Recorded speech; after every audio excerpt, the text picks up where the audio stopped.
Hollywood సంచలన దర్శకుడు James Cameron సృష్టిస్తున్న దృశ్య కావ్యం అవతార్ సిరీస్ కు సంబంధించి ఒక కీలక అప్డేట్ వచ్చింది.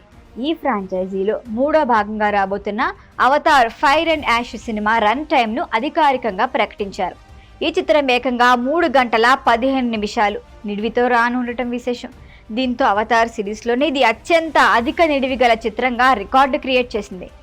గతంలో వచ్చిన అవతార్ మొదటి భాగం 2 గంటల 58 నిమిషాలు ఉండగా, రెండో భాగం Avatar the way of water 3 గంటల 12 నిమిషాల నిడివితో ప్రేక్షకులను ఆకట్టుకుంది. ఇప్పుడు మూడో భాగం అంతకు మించి నిడివితో రాబోతోంది. ఈ చిత్రాన్ని ప్రపంచవ్యాప్తంగా 2025 డిసెంబర్ 19 విడుదల చేసేందుకు సన్నాహాలు చేస్తున్నారు. పండోరా గ్రహ నేపథ్యంలో సాగే ఈ కథలో ఈసారి ఒక కొత్త విలన్ను పరిచయం చేయబోతున్నారు. వరాంగ్ ఈ పాత్రలో నటి ఊనా చాప్లిన్ కనిపిస్తోంది. పండోరా జీవధారమైన ఐవాను వ్యతిరేకించే తొలి నావీ పాత్ర ఇదే కావటం కథలో కీలక మలుపు కానుంది. ఈ సినిమా గురించి దర్శకుడు జేమ్స్ క్యామరూన్ మాట్లాడుతూ, గత భాగాలతో పోలిస్తే ఇది మరింత ఉత్కంఠభరితంగా, భావోద్వేగభరితంగా, భారీ స్థాయిలో ఉంటుందని తెలిపారు. Sam Worthington, Zoe Saldana, Sigourney Weaver, Kate Winslet వంటి పాత తారాగణంతో పాటు కొత్త ఊనా చాప్లిన్ కూడా ఈ చిత్రంలో భాగమయ్యారు. అవతార్ సిరీస్ను మొత్తం 5 భాగాలుగా ప్లాన్ చేసిన విషయం తెలిసింది.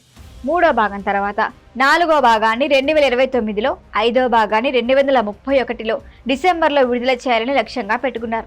ఇప్పటికీ అవతార్ మొదటి భాగం ప్రపంచంలోనే అత్యధిక వసూళ్లు సాధించిన చిత్రంగా చరిత్ర సృష్టించగా, రెండో భాగం 3వ స్థానంలో ఉంది. ఇదిలా ఉండగా అవతార్ 3 సినిమాతో పాటే మార్వెల్ స్టూడియోస్ ప్రతిష్టాత్మకంగా నిర్మిస్తున్న అవెంజర్స్ డూమ్స్ డే ట్రైలర్ ను థియేటర్లో ప్రదర్శించనున్నారనే ప్రచారం జరుగుతోంది.